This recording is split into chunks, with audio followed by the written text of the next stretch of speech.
Olá, bem-vindos ao Fita Expressa, o podcast de música do Correio do Povo. Hoje, no nosso terceiro episódio, a gente vai fazer uma volta ao tempo e retornar para 1966. Mas nós vamos voltar a 1966 e olhar um disco específico com um olhar de 2022, porque 1966 foi o ano que os Beatles lançaram um dos seus discos mais importantes e um disco que mudou ou continuou mudando a história da banda, e mudou também o rumo da música pop e do rock como um todo. Para isso, estamos aqui com Mariana Neck, como sempre. Tudo bom, Mariana? Olá, tudo bem? E, pela primeira vez no Fita Expressa, mas já uma figurinha carimbada de outros podcasts, Christian Biller. Tudo bom, Christian? Beleza, bom dia, boa tarde, boa noite a todos. Muito obrigado pelo convite. Neste primeiro bloco, hoje a gente vai dividir o programa em 2 blocos, porque, enfim, o disco merece. O Carlos também. O nosso segundo convidado merece também. Nós vamos falar primeiro da importância do disco e de como ele mudou a música e como ele mudou a forma como o rock se estruturou a partir daí. E para isso, o motivo pelo qual a gente está falando desse disco foi o lançamento que teve na semana passada, nós estamos gravando aqui no dia 11 de novembro, o disco foi lançado no dia 28 de outubro, na verdade foi mais do que semana passada, faz uma semana e meia mais ou menos.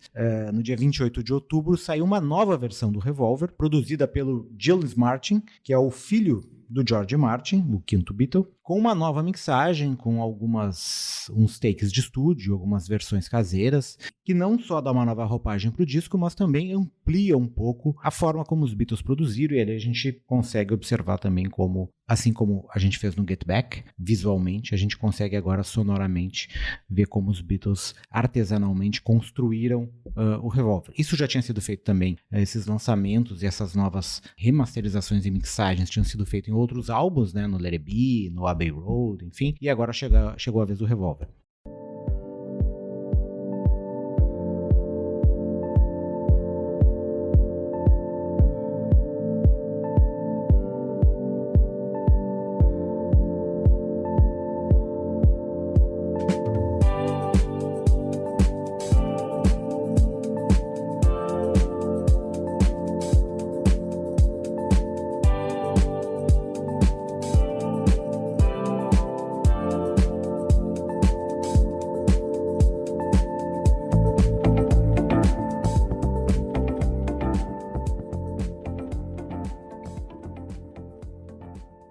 Antes de qualquer coisa, antes de contextualizar, antes de falar do disco, eu vou fazer uma pergunta inicialmente para os dois aqui. Como isso aqui não é uma mesa redonda de futebol, eu não sou imparcial, assim, eu vou dar minha resposta primeiro. E azar se eu for influenciar algum de vocês, assim.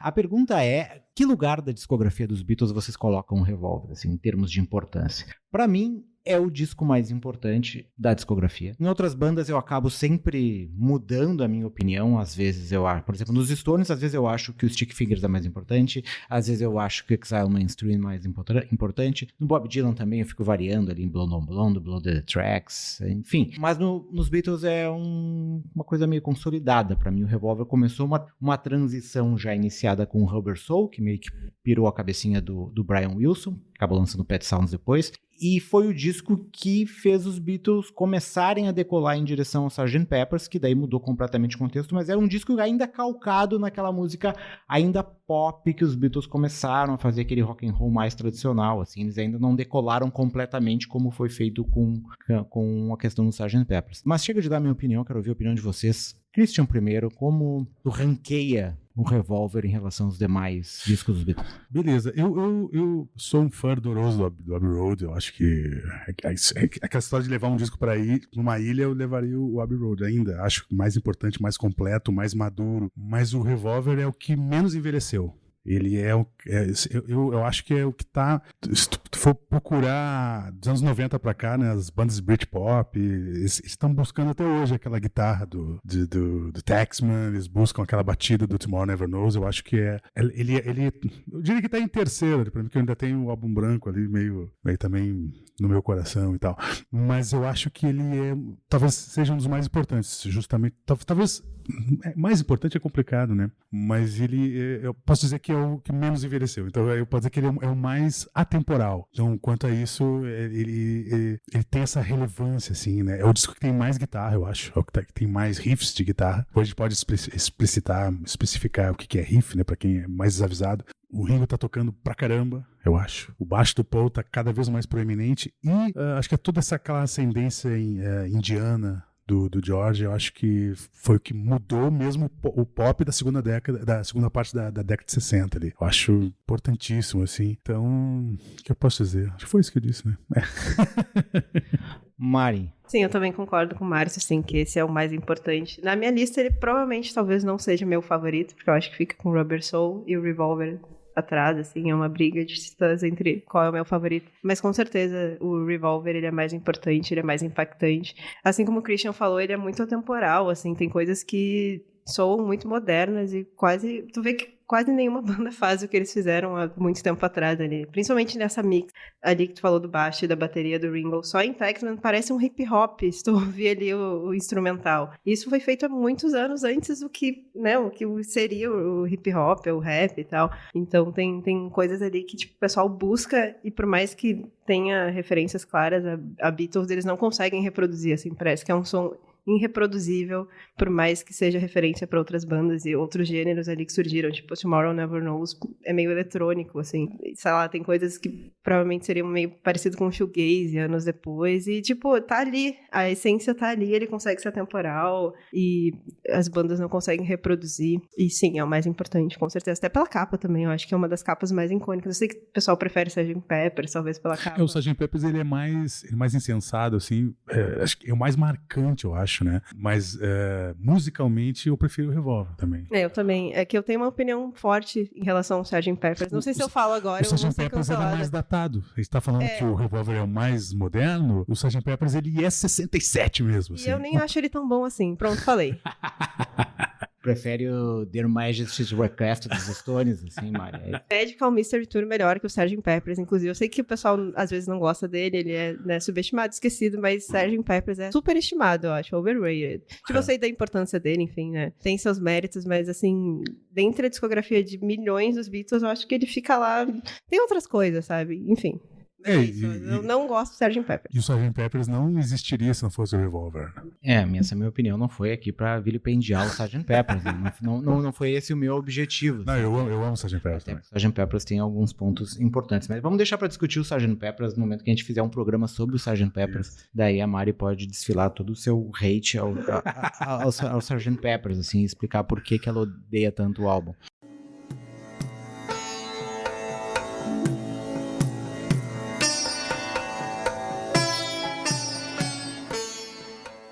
Mas o Revolver, eu acho que ele tem uma coisa muito importante, assim, que é o processo de amadurecimento dos Beatles, assim. Foi num momento bem pontual da banda, né? Que foi um momento que várias coisas importantes aconteceram. Tem um livro bem legal, que é Beatles 1966, que é do Steve Turner, em que ele pega mês a mês o que aconteceu na vida dos Beatles naquele ano, por isso que é um ano tão importante assim. Foi o ano que o John Lennon conheceu o Yoko, foi o ano que o George Harrison conheceu o Ravi Shankar, foi o ano que o Paul McCartney começou a frequentar de forma mais assídua o movimento cultural e underground de Londres ali, né? E por isso essas experimentações ali com Tomorrow Never Knows, enfim, outras coisas mais de colagens de música, guitarra invertida, loopings, etc. Foi ali que os Beatles começaram a ampliar os horizontes. E pra mim o que foi mais importante de tudo isso foi o tempo que eles conseguiram parar de fazer turnê. E ficaram 4 meses produzindo disco, gravando, compondo, etc. E é o tempo que eles conseguiram respirar. E depois disso eles nunca mais fizeram turnê nenhum. Teve toda aquela confusão lá nos Estados Unidos com a queima do álbum, por causa da declaração do John Lennon sobre Jesus Cristo e tal.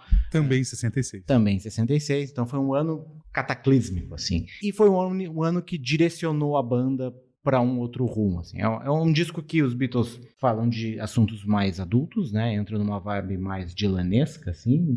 Fala sobre morte, fala sobre solidão, né? Fala sobre imposto de renda.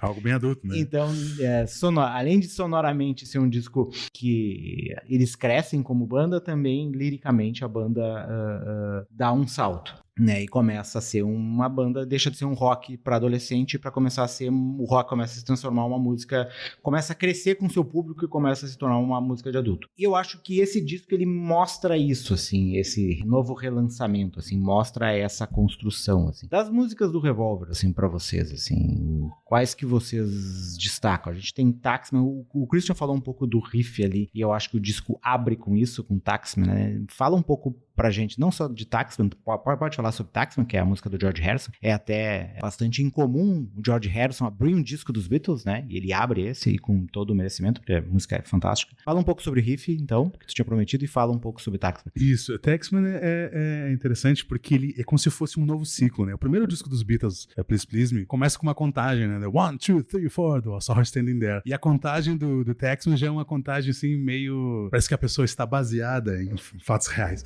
1, 2, 3, 4. Começa com uma coisa assim mais arrastada, assim, meio brincando com essa nova fase deles, é como se fosse mesmo um novo ciclo, né? E riff, pra quem não sabe, é aquela frase de guitarra, normalmente guitarra, mas também tem de baixo, enfim, que caracteriza a música, tipo Smoke and Water, né? O Satisfaction, né? Então, os Beatles têm, nesse disco, tem vários riffs, assim, marcantes, né? Como os solos de Andrew Bird Can Sing, I Want to Tell You, do George. Aliás, esse disco tem 3 músicas do George, é o primeiro disco dos Beatles que tem 3 músicas do George, né? E o primeiro que abre, disco que tem uma música do George que abre. E, pô, Taxman é demais, assim, como a Mari falou, assim, é uma música groovada, né? Ela tem um groove. Eles estavam ouvindo muito Motown, né? Muito Stax, esse som de negro, assim, americano, né? Então já tinha começado um pouco isso com Drive My Car em 65, ali no Rubber Soul, mas em Taxman isso pega muito, assim, né? E a guitarra base é do George e a guitarra solo é do Paul. É interessante como a gente fala muito, os Beatles são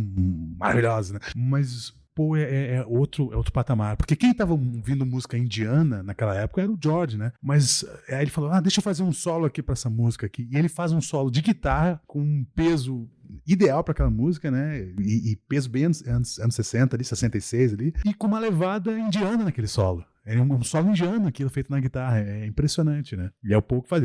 Segundos ali, coisa de segundos, vou fazer um solo aqui, pegou e fez. Então é isso, a música abre com essa pegada, esse tan, que aliás também tem uma citação do Batman, do tema do Batman, daquele do Adam West, né? Dos anos 60. Então eles pegam aquela coisa de Taxman, eles pegam um pouco disso aí também. E é muito engraçado porque nesse livro que eu comentei do Steve Turner, posteriormente o Paul McCartney disse que esse solo foi influenciado pelo Jimi Hendrix. Olha aí. Só que o Paul McCartney em 66 não conhecia o Jimi Hendrix. Ele só foi conhecer o Jimi Hendrix em 67, então ele não foi influenciado pelo Jimi Hendrix nesse solo.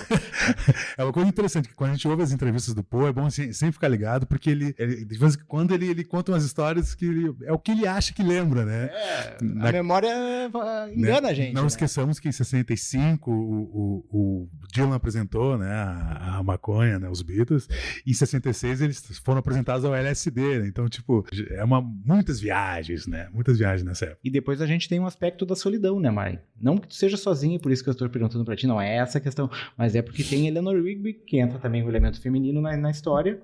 Sim. Uma música que tem uma levada de violino, uma levada mais triste, mais lúgubre, exatamente. E tu começa com um rock pesado e depois tu baixa o tom do disco. Que, aliás, é uma coisa, antes da Mari entrar, que é uma coisa que os Beatles começaram a fazer justamente aí, né? Quando, normalmente, um álbum tinha uma pegada, né? Uma intenção, né? E aí, a partir desse ano, tu vê que os Beatles já tem um rock, daqui a pouco tem uma coisa erudita, daqui a pouco tem uma acústica, daqui a pouco tem um pesadão. Os Beatles tinham esse negócio, já não tinha mais o que era... o que os Beatles faziam, né? Eles faziam tudo ali, né? Eleanor Rigby, a gente até comentou num outro episódio sobre literatura e música e narrativa, e essa música é muito narrativa, assim, eu acho que a vertente do Paul, assim, de escrita, de composição, é sempre de contar história, e tem essa música bem bonita, assim, porque eu tava lendo até um livro do Steve Turner também, que acho que é por trás de todas as canções dos Beatles, que ele meio que pesquisa ali, mais ou menos, o que tava passando ali, né, qual foi a inspiração, de onde que eles escreveram, quando que eles terminaram e tal, e o Paul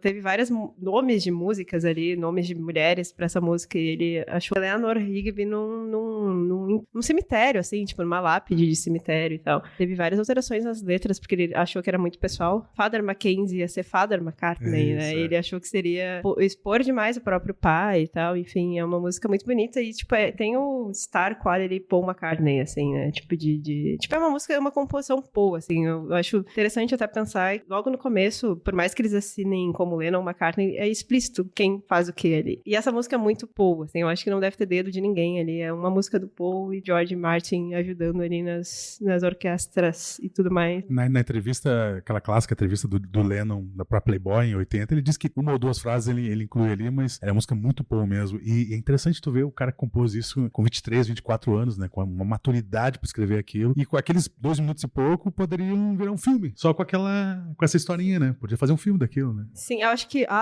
Look All the Lonely People é do George, né? O George aclama que é dele. Eu não sei se o Paul... Mas enfim, eu adoro essas brigas internas, porque depois que a banda acabou, cada um queria pegar umas coisas que não era deles diz e tal. que o Paul tem alguma coisa em My Life. E o John diz que não. In My Life é minha. E eu acho que tem no Paul. Eu acho que... Não sei, é que eu sou McCartney Grow, assim. Eu sou meu Beatle favorito. E dá pra ver, assim, que talvez tenha um dedinho do Paul ali em My Life. É legal, depois a gente, quando chegar no Yellow Submarine, a gente vai falar muito sobre a coisa de autoria. Mas isso a gente viu um pouco no documentário do Peter Jackson, né? Quando vê eles compondo ali, como era uma coisa meio comunitária, assim. A música era de um deles, mas um chegava ali e sentava e tocava um pouco de piano e dava uma frase. E às vezes até o Mal Evans, que era um cara que não era da banda, era o, sei lá... Sim, o Mal Evans dá opinião ali no The Long One Road ali. E dava opinião e chegava ali e sugeria coisas e o McCartney perguntava. Então, tipo, todo mundo estava inserido no processo. E esse é um disco realmente, como vocês estão falando, assim, que começa a surgir as questões autorais da banda, que depois iam se tornar ainda cada vez maiores e que pra mim iam gerar a dissolução da banda. Mas começa aí, né? Quando eles param de discussionar, começam a ficar mais sozinhos e começam a compor sozinhos. Deixa de ser aquela coisa de 4 amigos, começam a tornar 4 cabeças diferentes e a gente começa a identificar músicas pertencentes a cada um deles, que é o que a gente vê com I'm Only Sleeping, depois com Love You Too, são coisas bem Lennon, assim, né? Love You Too já é do George. Sim, Love You Too do George, mas I'm Only Sleeping é do Lennon puro. Muito, né, aquele... Não só o título da música, mas a sonoridade, o vocal, tudo explode John Lennon. E a primeira música do disco que aparece com uma mudança de velocidade, né, da gravação. Ela foi gravada num tom e ela foi baixada meio tom, assim, a fita foi desacelerada pra parecer mais, como ela fala de dormir, de sonolência, ele parece mesmo uma batida mais vagabunda, assim mesmo, uma batida mais lenta, assim, mais... E com essa intenção mesmo, né, ela ficou a bateria, é porque de fato ela foi reduzida, né. É o Lennon que tem depois no Soul Tire também. Né? Isso, exatamente. Branco, né? Aquela coisa do cara que tá sempre cansado, sempre querendo dormir. Não é por acaso que ele ficou uma semana na cama com a Yoko Ono protestando pela paz. Né? Mas ele tinha essa fama mesmo lá quando eles eram um guri, o Paul que tinha que buscar na casa dele. Vamos lá, tem ensaio, tem show, não sei o que, tinha que buscar porque era desses, né? Aliás, recomendo o clipe, se vocês já não viram, o videoclipe que saiu no YouTube agora, do I'm Only Sleeping, é uma obra de arte, literalmente. Né? E daí depois a gente tem Here, There and Everywhere, que é aquela baladinha clássica de violãozinho do Paul McCartney, né? Que tem tantas espalhadas pela obra dos Beatles e depois da obra dos Beatles também na carreira solo, que ali é clássico McCartney, né? McCartney tradicional, do começo ao fim. Todo o disco dele, até o disco solos, todo disco em algum momento tem uma baladinha dessas, assim, né? Linda, impecável, né? E depois Yellow Submarine, que o Christian falou. Mas Yellow Submarine é interessante porque ela sempre foi uma música considerada boba, por causa da letra e tal, mais a coisa pra crianças, mas quando tu vê nesse lançamento a demo do John, que tem uma outra dizendo In the place I was born, no one care.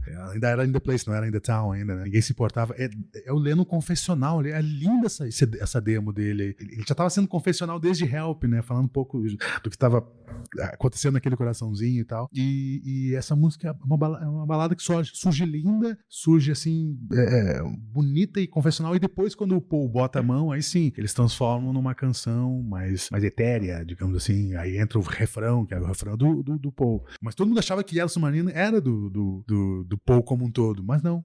Essa primeira parte é do John e hoje eu escuto Yellow Submarine com uma outra cara já, por conta dessa demo que tá presente no novo relacionamento. Sem o desenho animado na cabeça, né? Sem o desenho animado na cabeça, exatamente. Boa, gente. E depois a gente já vai, aí sim, pro She Said, né, que tem aquela famosa frase que é I know what it's like to be dead, que é a frase que o Peter Fonda disse pro John Lennon, né? Isso. Num rolê saudável, né, e que internalizou, que é quando os Beatles começam a falar de morte, etc. Que também tem um riff de guitarra meio indiano também, né? Aquele... É uma coisa também... É porque eu sou músico, então eu tô dizendo. Ele tem uma escala de música indiana. Diferente. Que é onde aí começou, daí depois os Birds usaram, né? Depois todo mundo começou, virou meio que... O Raga Rock. Template de banda do final dos anos 60 ali, né? Usar o... É verdade. Né? Usufruir do que o Ravi Shankar trouxe, isso. né? O The Doors usa isso em The End, né? Também é uma pega. Tem uma frase muito engraçada do Ravi Shankar, que ele foi fazer uma apresentação pra abrir, não me lembro pra quem, e daí ele tá tocando ali, tá blém, blém, blém, blém, e daí a galera começa a aplaudir e ele fala, se vocês gostaram da afinação, esperem o show. Ou quando você for pra Bangladesh. É o conceito pra Bangladesh do George. Fica ali meia hora e a galera... Vocês vão adorar o show.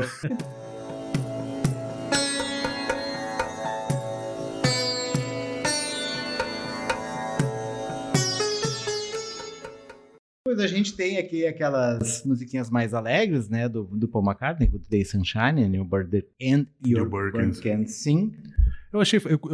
Senti falta de algum take, ou outtake, ou demo do Good Day Sunshine. Foi a única música que não teve nenhuma outra versão no disco. Nessa versão digital, não sei se nas versões físicas tem, mas me parece que é a mesma. É a mesma, É a mesma, né? Não teve. Porque às vezes, tô acostumado com os discos do Bob Dylan, que tem 48 discos físicos e 15 músicas digitais disponibilizadas. Tem um só do Like a Rolling Stone, não é? Tem um desses lançamentos dele, é um só, não? Ou não? Um só que é... Um bootleg só com versões. É possível, porque eles lançaram todas as gravações, né? Eles lançaram todas as gravações do Blonde on Blonde e do Highway 61. Assim como lançaram quase toda a turnê, então. Sim. Mas daí, online, eles não disponibilizam tudo isso. Daí depois tem o nosso Dr. Robert, que é o médico que grava as receitinhas especiais, né, Mari? E, aliás, quem conhece a banda TNT, a banda gaúcha, que tem a irmã do Dr. Robert, né? O Dr. Robert é o personagem que foi extraído dessa música. A Wanna Tell You, do George Harrison, que também é outra bela música do George. Muita gente considera o George o seu Beatle preferido. Olha aí, então não é o seu preferido, mas em segundo lugar já é uma declaração forte da Mari. Então explica esse motivo aí, Mari. Fala, Mari, fala. Às vezes é um pouco extra música, não que o George seja menor, né? Mas eu gosto da personalidade do George, assim, é mais quietão, introspectivo, via tudo de longe, quase pacificador junto com o Ringo ali, né? Porque tinha dois grandes egos ali, do Paul e do John, né? E ele teve que lutar muito pra conseguir o espacinho dele, né? Que nem quando a gente falou no começo do programa, né? Que esse foi o primeiro álbum que ele teve 3 canções autorais dele, e antes eles davam as músicas pra ele, né? Então, tipo, em pouco tempo ele evoluiu ao ponto de se tornar um grande guitarrista, mas também um ótimo compositor aí de melodias e tal. Então, o Revolver também é um aflorar do George, que depois ele sempre ia criar grandes canções e ter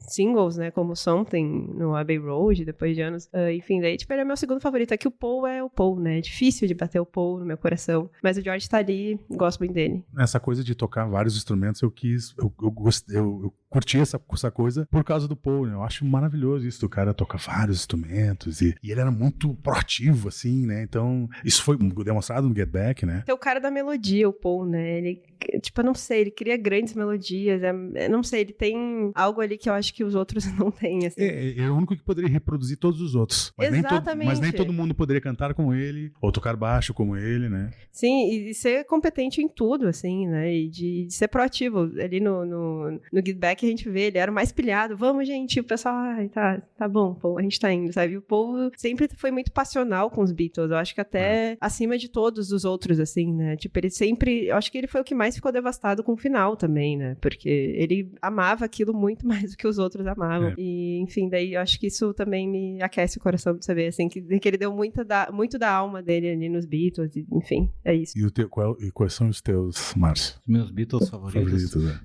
Esses aí mudam também, depende do momento, assim. Eu adoro o George Harrison naquela Anthology, né? Naqueles vídeos, eu acho que ele tá muito irônico, muito sacana naquela série, uma série de DVDs, foi um especial, se não me engano, não sei se foi pra BBC, que passou na TV aqui no Brasil, mas depois saiu uma caixa depois virou DVD, um projeto, virou livro. O projeto que virou livro, no início dos anos 90, né? Ou no final dos anos 90. Foi 95, o primeiro. Meados, então. O primeiro é 95, meados de 90, então. Mas, obviamente, eu acho que me aproximo mais do Paul McCartney também. embora o John Lennon foi um cara que marcou muito a minha adolescência e juventude, tinha aquela aura meio mítica do John Lennon, aquela coisa meio contestadora do John Lennon, então não tinha como tu não te identificar. Acho que quando tu é jovem, tu se identifica muito com essa questão do John Lennon.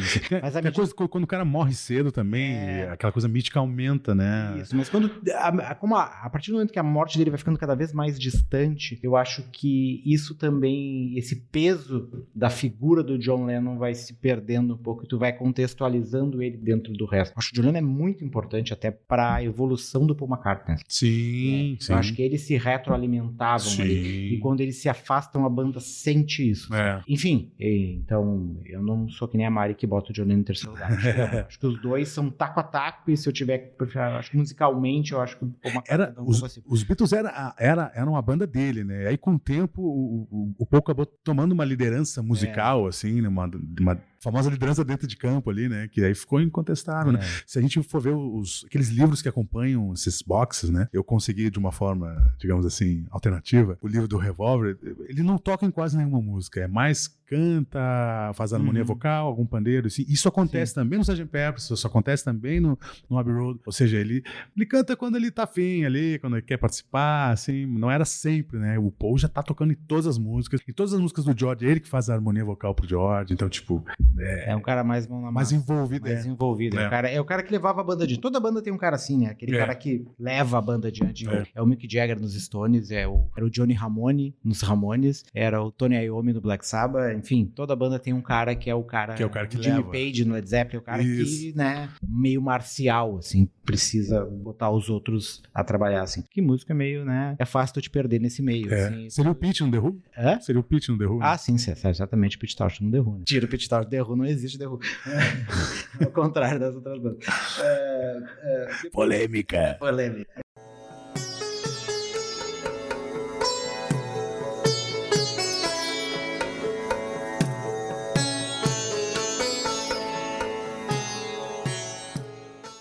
Depois a gente vai vamos para as duas últimas aqui, né? Que é Got to Get You Into My Life, né? Que é aquela música que é sobre alguém, mas o Paul McCartney diz que é sobre maconha. A gente aceita Paul McCartney, mas não me parece ser, embora depois disse que é. Mas tem um trocadilho no meio, quando ele fala Can I Be?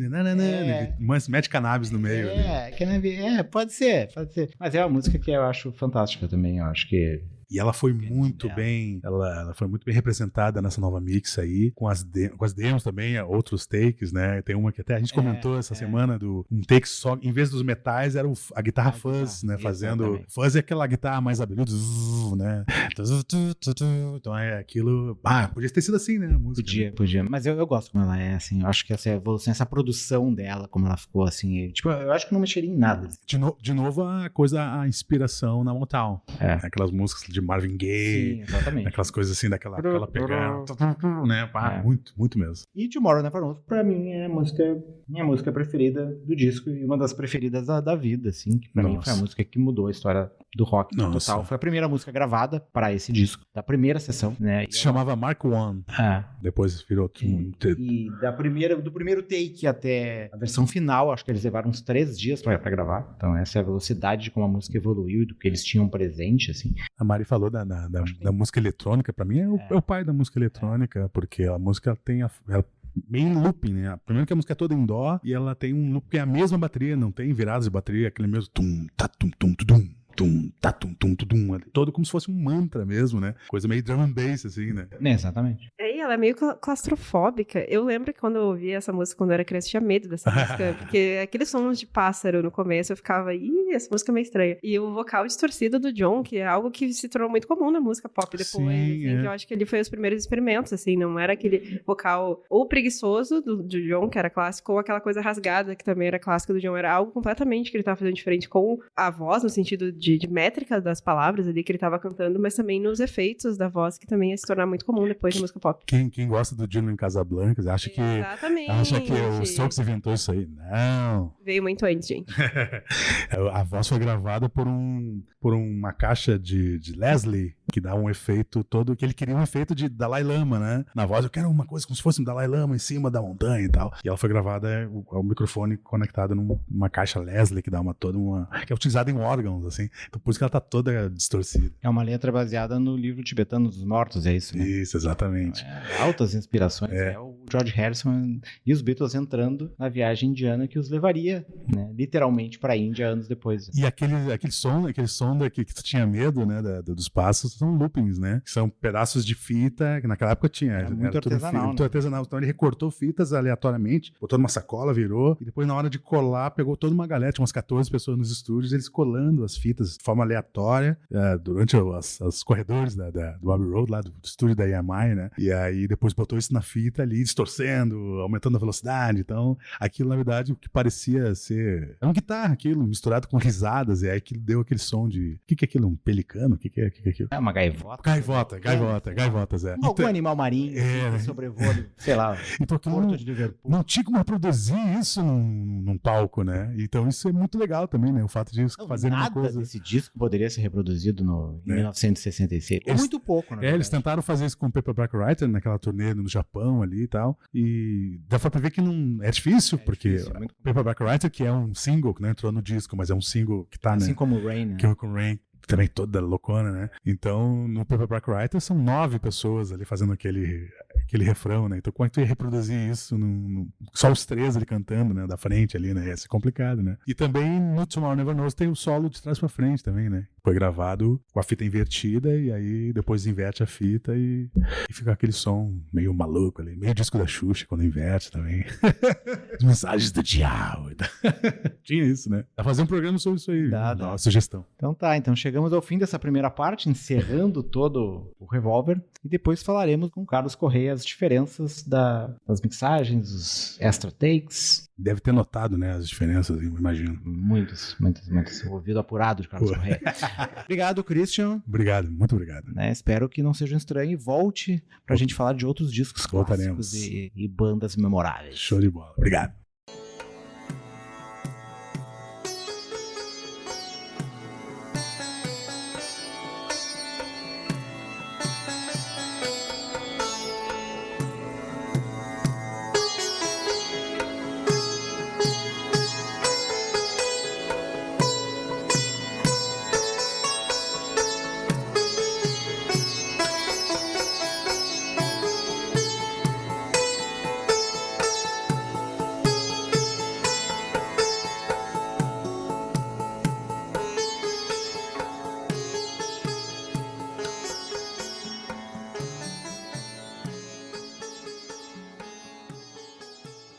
Então vamos agora para o nosso segundo bloco, recebendo aqui Carlos Correia, um crossover C-pop, que nem fita expressa. Kent Brockman nos Simpsons, vocês já devem me conhecer de outros episódios como C-pop. Quase um Vingadores Ultimato, espero que não venha nenhum Thanos estalar os dedos e nos dizimar aqui, né? Se a gente parar de falar, vocês já sabem.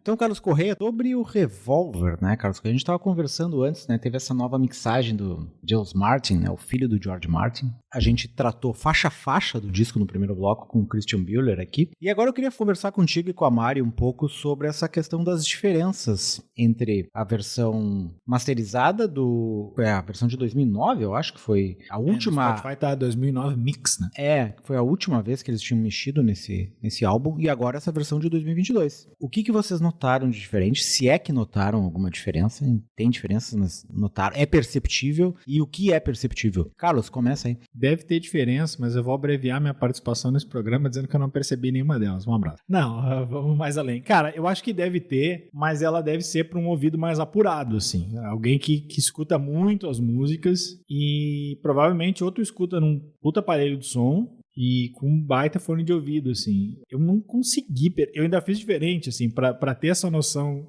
Quando tu e a Mari me convidaram para participar desse programa, eu fiz uma playlist ali no no Spotify em que eu juntei os dois e botei sempre uma depois da outra. Cara, eu não consigo perceber, assim. Deve ter, assim. Usou um fone de ouvido bom? Usei as primeiras 3 ou 4 músicas eu escutei no fone. Aí depois que eu cheguei em casa, não, cara, aí eu escutei em caixa de som mesmo. Eu não consigo perceber. Tipo, acho uma experiência legal, porque tu escuta 2 vezes músicas boas. Isso é bacana. Eu gostei dos takes, depois a gente pode discutir aqui. Mas assim, falando dessas diferenças, eu acho que é mais coisa pra fã, assim, ou pra quem tem um ouvido mais apurado. O meu ouvido é muito modo default, assim, cara.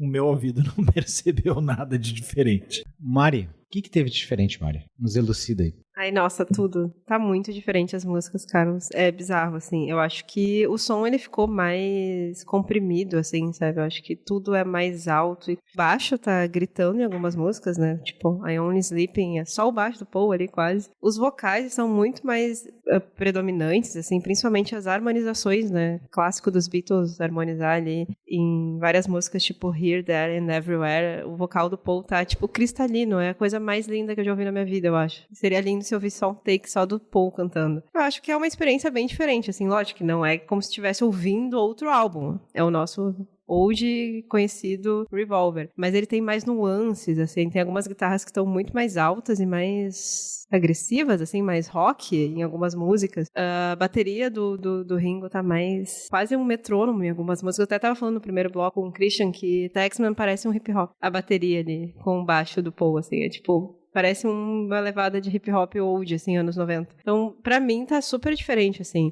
Como se estivesse ouvindo o mesmo álbum com outra lente de contato, assim. Mas pra os leigos de ouvidos. Tu concorda que é diferente, por exemplo, de quando saiu o Let It Be Naked, aquele? Que era maior a diferença, né? Eu não sei, é que eu já ouvi o Let It Be Naked, questões de geração de idade. Já entrou direto pelo... olha só, gente, temos conflitos geracionais aqui. O Let It Be Naked, eles tiram toda a instrumentação do Phil Spector, né? Que daí eles vêm ali e mexem na produção do disco propriamente dito, né? Eles gravaram Let It Be, né? E não gostaram do resultado. E entregaram pro Phil Spector, que era o grande produtor dos anos 60, famoso pelo aquele chamado Wall of Sound, né? Um muro de som, assim, que ele botava... Famoso por outras coisas também? Era completamente maluquinho, né? Tanto é que foi condenado e morreu na prisão por matar uma mulher que ele conheceu e tal. Mas enfim, eles tiram toda aquela instrumentação do Phil Spector e tornam o disco mais cru e tal. Nesse aí, o que me pareceu, acho que a impressão que pra mim evidencia como ficou esse disco, e eu dou um exemplo quando eu comprava, a primeira versão que eu comprei dos CDs do Black Sabbath, vamos usar o Black Sabbath. Quando eu comprei a primeira leva de CDs do Black Sabbath, era de uma versão francesa começo dos anos 90, ali meados dos anos 90, e era um som muito tapado, assim. E depois eles relançaram os CDs, eu acho que uma versão americana ou inglesa, agora não me lembro, e assim, o som abriu. O som não era mais aquele som tão... O som do Black Sabbath já é um som mais de drone, assim, mas parece que tu tira... E esse dos Beatles é a mesma coisa, assim, parece que tu tira um lençol da caixa de som, assim, o som tá mais cristalino, acho que a Mari falou cristalino, assim, parece que tu tá dentro do estúdio ouvindo, sabe, eles tocar. Então é essa sensação de presencialidade. Mas vocês concordam e isso eu acho que depende muito onde tu escuta? Sim, obviamente, no fone de ouvido, e num bom fone de ouvido, tu percebe muito melhor. Grave, bom. Muito melhor do que se tu ouvir se tu ouvir alto na tua caixa de som, no aparelho de som, se tu ouvir no carro, se tu ouvir em outros lugares. Consegue notar de forma mais sutil essas diferenças ali no que também tem a parada de que tudo isso que a gente ouve no streaming é compactado, né? A menos que tu escute lá, como é que é o do Jay-Z, o Tidal, não é? O Tidal. Tinha o pano do New Young. Aí talvez.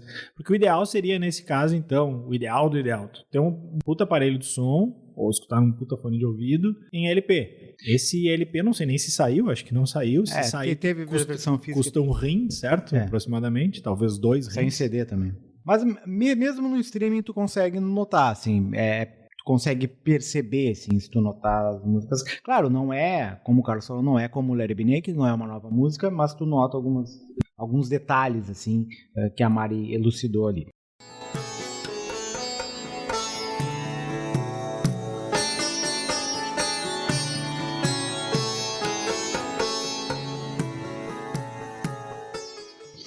E eu acho que agora a gente pode entrar um pouco nisso que o Carlos falou, assim, das músicas extras.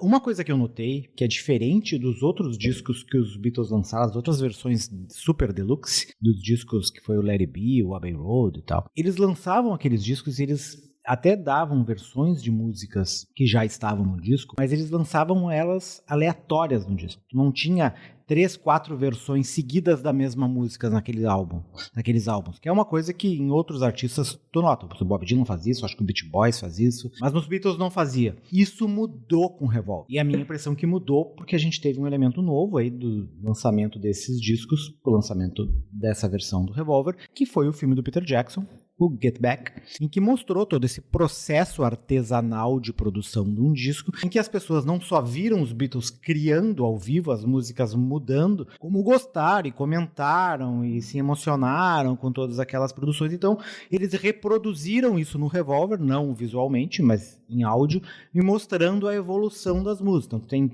3 versões de Tomorrow Never Knows, tem 3 versões ou 4 versões de Got to Get You Into My Life, enfim, e várias outras assim que mostram esses takes, essas músicas tendo roupagens diferentes, desde a sua forma mais crua até uma versão mais próxima da original, assim. Agora eu vou para Mari e depois para o Carlos, assim, desses takes, assim, quais que se destacam mais para vocês? Quais os que vocês curtiram mais, se emocionaram mais e que evidenciaram para vocês essas diferenças, assim? E se algum deles também vocês acharam melhor do que o original?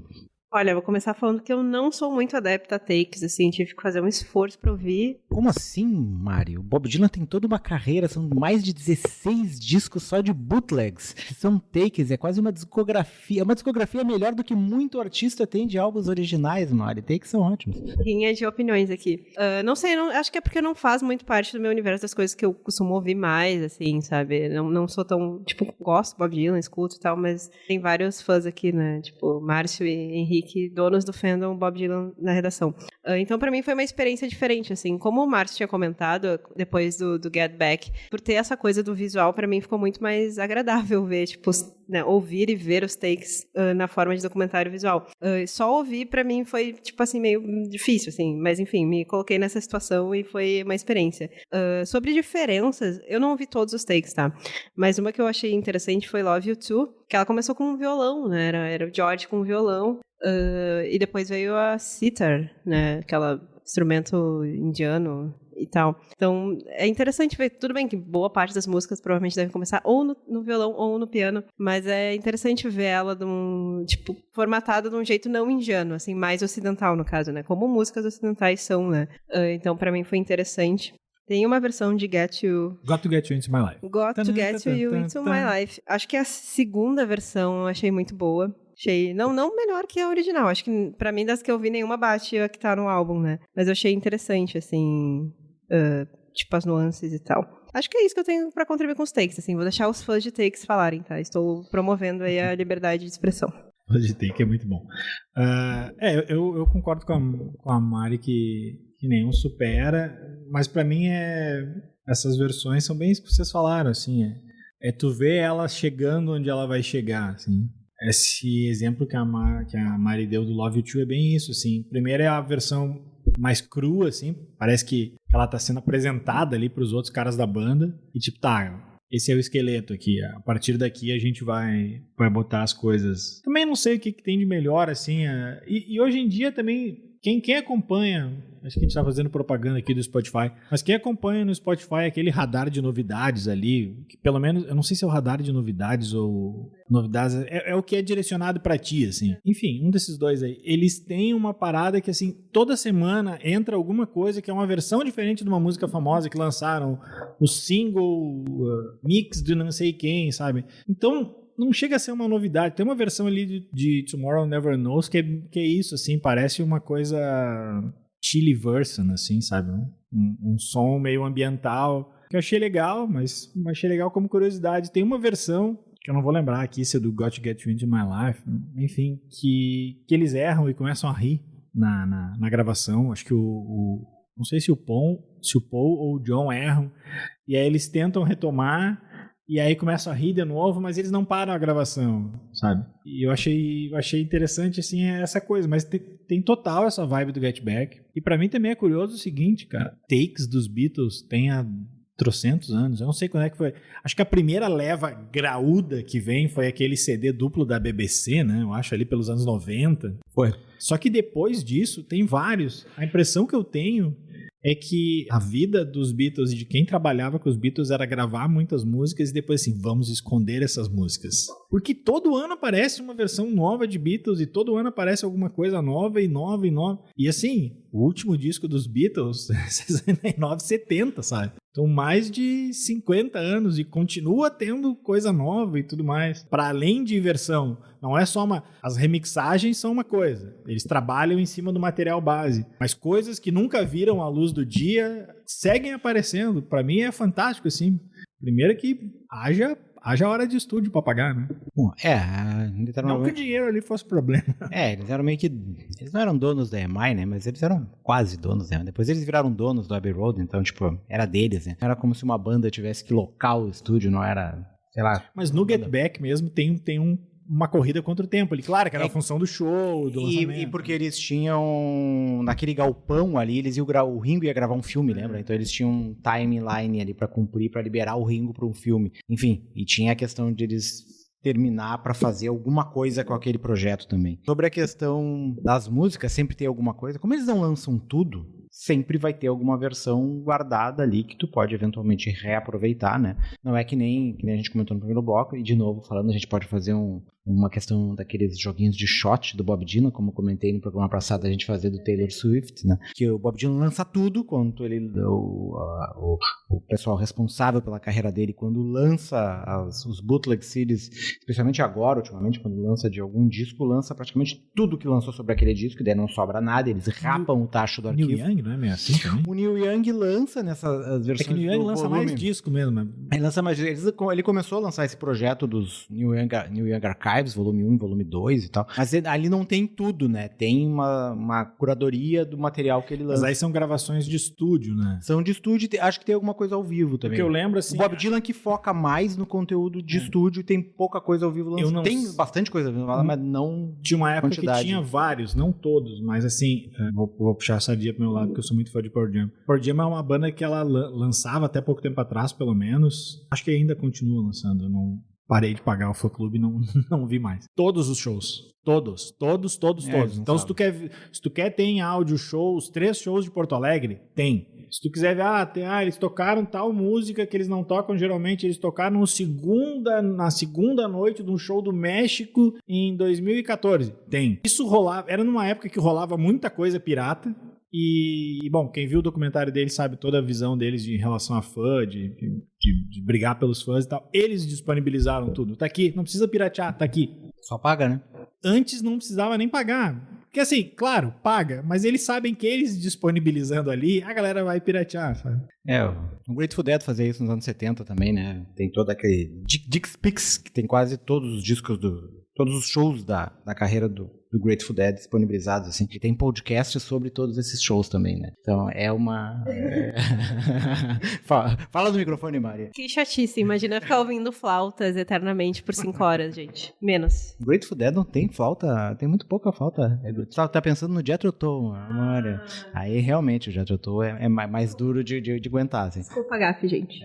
Não, o Jethro Tull é mais difícil de aguentar, assim. Só pra não dizer que eu não falei de flores, a minha música preferida desses takes aí é Paperback Writer, que é o que eu tenho ouvido bastante, até quase um looping direto, porque tem só quase que um riff de uma levada de guitarra, o riff de guitarra, que o Christian tão bem explicou no nosso primeiro bloco aqui. São 2 takes meio que unidos ali, né? E pra mim aquilo ali é o que quase que vale o disco inteiro. Assim. Tem a versão de Tomorrow Never Knows também, que eu acho muito legal, mas ela é quase próxima ao original, embora um pouco diferente. Então já encaminhando pro encerramento, né? Acho que a gente pode, não sei se vocês querem, tem algum outro detalhe que vocês queiram aprofundar melhor.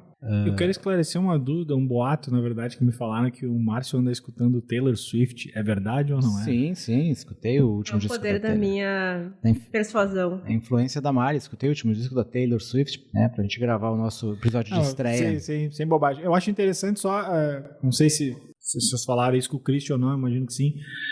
Situar também na história, porque o Revolver é o que vem logo anterior ao Sgt. Pepper, que é considerado o disco dos Beatles. A gente pode aqui discordar ou não, entrar numa mega discussão. Mas enfim, achando o melhor ou não, eles já vinha, né? Ninguém achou, a Mari inclusive odeia o Sgt. Peppers. Ninguém achou... Eu vou me retirar desse programa.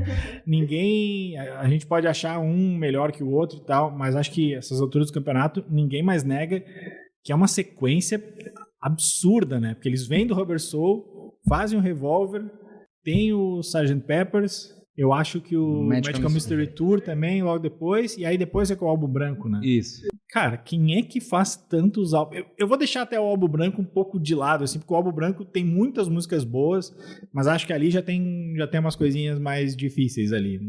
Não é aquele álbum que tu bota do começo ao fim e tudo é bom, assim. Mas essa Revolutionary. Mas essa sequência desses 4 tem artistas que nunca fizeram nada perto disso, nunca fizeram 4 álbuns bons, quem dirá 4 álbuns 5 estrelas em sequência, né? É verdade.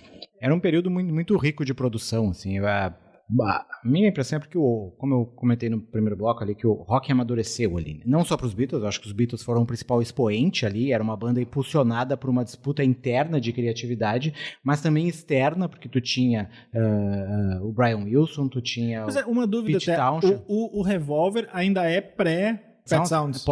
Posso, mas o Pet Sounds saiu em maio, o Revolver em agosto. Mas se fala muito da influência do Pet Sounds no Revolver. Não, o Rubber Soul influenciou... No Sgt. Peppers.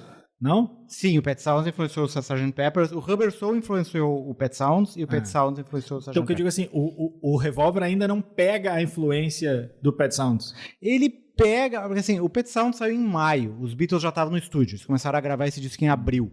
Então, tem ali, porque eles receberam o disco, ouviram e tal, então tem um pouco de influência, mas já estava em processo de gravação. O disco saiu em agosto, então foi um espaço de alguns meses, 5 meses, é isso? Minha matemática de humanas não tá errada aí, né? É interessante, então, ver a sonoridade do Revolver talvez se a gente filtrar... Não tem como, né? Vamos fazer uma analogia que tu pega o Sgt. Peppers, bota num coador e tira o Pet Sounds, talvez saia o Revolver ou não, não saberemos. Não saberemos. Mas eu acho que não, acho que os Beatles estavam num caminho, eu acho que não tinha como desviar dessa rota. Assim. E eu acho que tanto o Pet Sounds como o movimento de psicodelia da época, as viagens lisérgicas, né?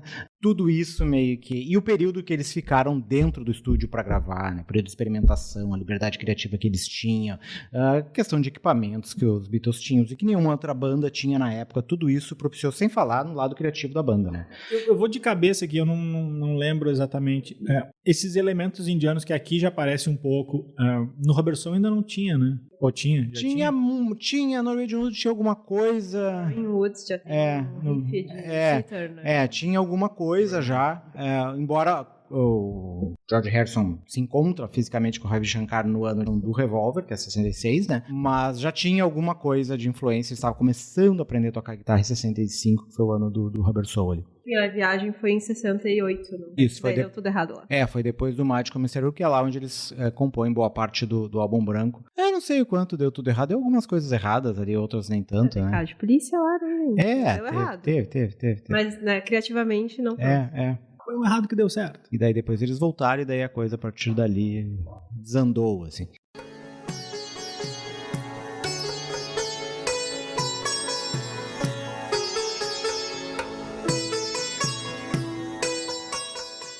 Então, pessoal, para encerrar aqui, sempre uma perguntinha capciosa, né, Mari? Já é uma tradição do Fita Express. Qual disco dos Beatles, embora dos Beatles boa parte já tenha saído, né? Ou fora dos Beatles, merecia uma versão super deluxe com vários takes? Magical Mystery Tour. Só a possibilidade de ter uma nova versão de I'm the Walrus já vale a pena. E All You Need Is Love. Mas não tem no Anthology? Deve ter, né? Quer mais uma? Não era só dos Beatles? Não era só dos Beatles. Pode ser atual, porque a versão de sobras de estúdio do novo disco do antigo disco do Wilco, Young Fox Hotel, é sensacional, assim. Tem versões ótimas naquele disco ali. Eu sou meio filhote do grunge, então qualquer coisa pra mim ali de 91, 92... É que eu não sei, é que aí os caras não eram donos de estúdio, né? Eu não sei se eles fizeram tantas gravações.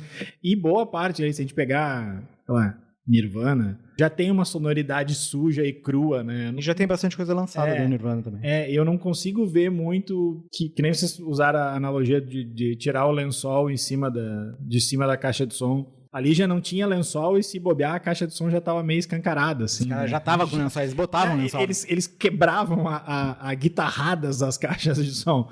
Então, por esse lado, assim, eu não acho que vai mudar muito a sonoridade. Lembrei de uma agora, porque eu sei que ela falava muito que não era o disco que ela queria ouvir. Quando saiu a campanha de lançamento do disco, ela falou mal do disco. Tem entrevistas disso, que é o Frank, da Amy Winehouse, o primeiro disco dela, em que ela diz que ela imaginou que fosse um disco de jazz, e quando saiu ela viu que era um disco de pop, vai lá, né? E ela brigava muito para que fosse outra sonoridade.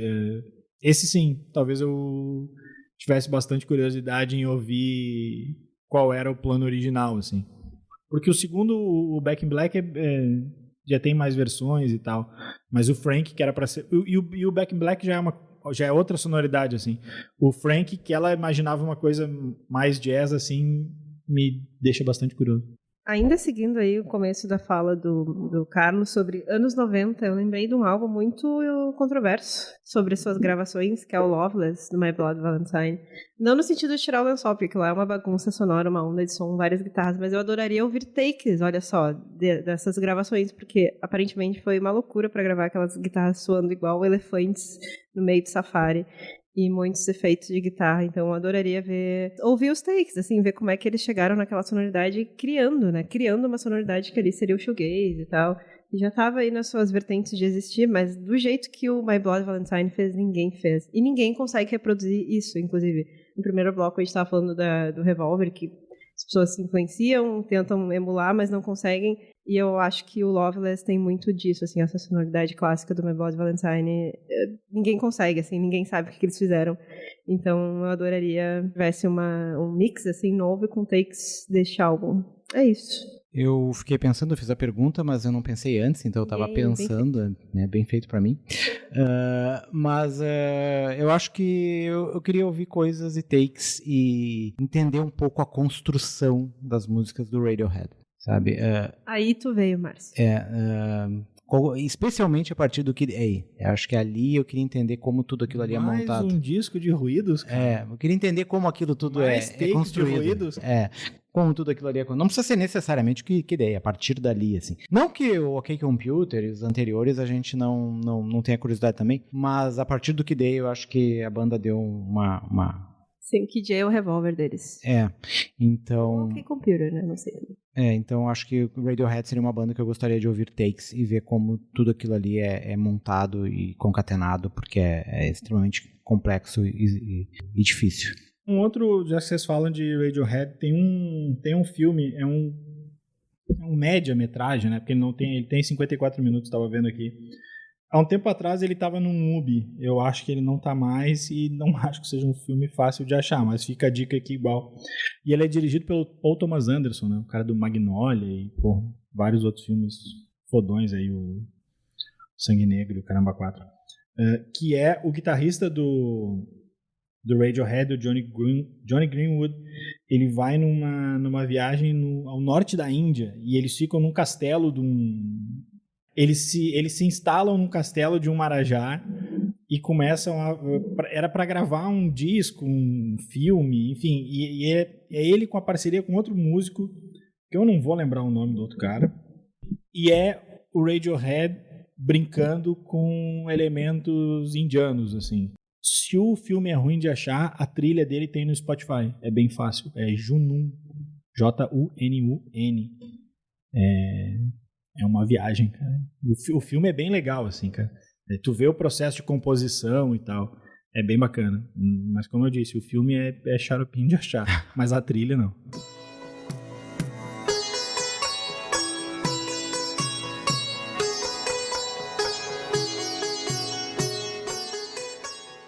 Então, com essa dica do filme do Paul Thomas Anderson com Johnny Greenwood. A gente encerra essa edição que falou sobre o disco dos Beatles e viajou até a Índia, ou na fronteira da Índia, que era onde os Beatles também foram parar, em 68. E encerramos o 3º episódio da Fita Expressa. E voltamos semana que vem, Mari. Com um tema muito incrível. Aguardem. Aguardem. Até a próxima semana e nos vemos lá